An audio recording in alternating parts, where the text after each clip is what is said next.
V D Satheesan മുഖ്യമന്ത്രിയായതോടെ തന്ത്രപരമായ നീക്കമാണ് B J P നടത്തുന്നത്. വി ഡി മുഖ്യമന്ത്രിയായതിൽ എതിർപ്പുള്ള വിഭാഗത്തെ ഒപ്പം നിർത്താനാണ് ബി ജെ പിയുടെ നീക്കം. ഇതിന്റെ ഭാഗമായി മുസ്ലിം ലീഗ് നോമിനിയാണ് കോൺഗ്രസ് കേരളത്തിൽ മുഖ്യമന്ത്രിയാക്കിയതെന്ന പ്രചരണം ദേശീയതലത്തിലും ബി ജെ പി തുടങ്ങിക്കഴിഞ്ഞു. ഇപ്പോൾ തന്നെ 3 സീറ്റിൽ വിജയിച്ച ബി ജെ പി അടുത്ത നിയമസഭാ തെരഞ്ഞെടുപ്പിൽ കേരളം പിടിക്കാൻ കഴിയുമെന്ന വലിയ ആത്മവിശ്വാസത്തിലാണ് മുന്നോട്ട് പോകുന്നത്. ഇടതുപക്ഷത്തെ വലിയ തോൽവിയിലേക്ക് നയിച്ച പിണറായി വിജയനെ തന്നെ CPM പ്രതിപക്ഷ നേതാവായി തെരഞ്ഞെടുത്തത് ഇടതുപക്ഷത്തെ പുറകോട്ടടുപ്പിക്കുമെന്ന വിലയിരുത്തലുകളും BJP നേതൃത്വത്തിനുണ്ട്.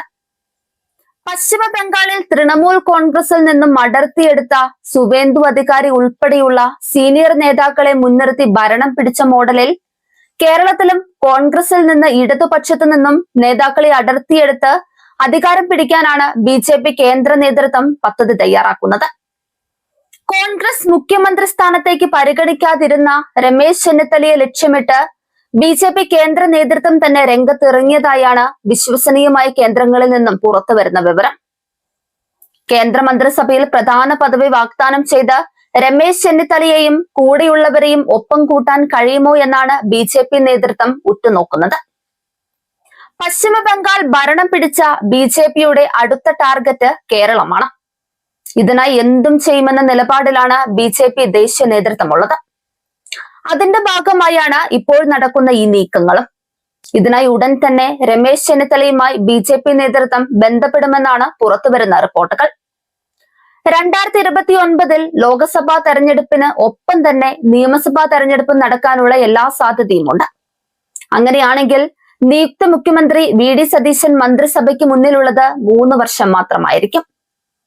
ഈ ചെറിയ കാലയളവിനുള്ളിൽ പരമാവധി ഘടക കക്ഷികളെ ഒപ്പം കൂട്ടാനും BJP പദ്ധതി തയ്യാറാക്കുന്നുണ്ട്.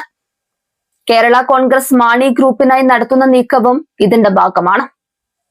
ജോസ് കെ മാണിക്കും കേന്ദ്രമന്ത്രി പദവി BJP വാഗ്ദാനം ചെയ്തിരിക്കുകയാണ്.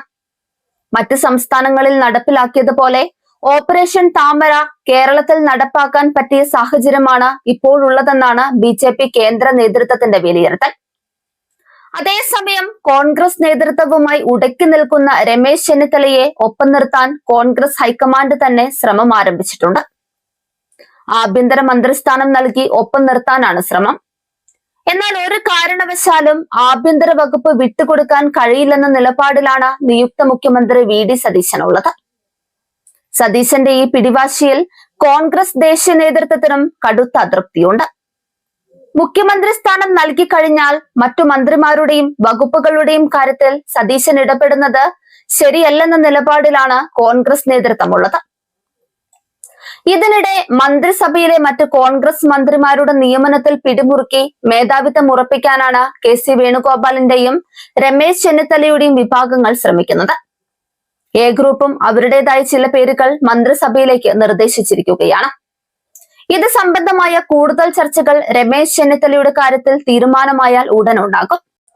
പാർട്ടിക്ക് വഴങ്ങി എല്ലാ കാലത്തും ഒപ്പം നിന്ന രമേശ് ചെന്നിത്തല പാർട്ടി വിടുന്ന ഒരു സാഹചര്യവും ഉണ്ടാക്കരുതെന്ന കർശന നിർദ്ദേശം ഹൈക്കമാൻഡ് നിരീക്ഷകർക്കുൾപ്പെടെ രാഹുൽ ഗാന്ധി നൽകിയിട്ടുണ്ട്.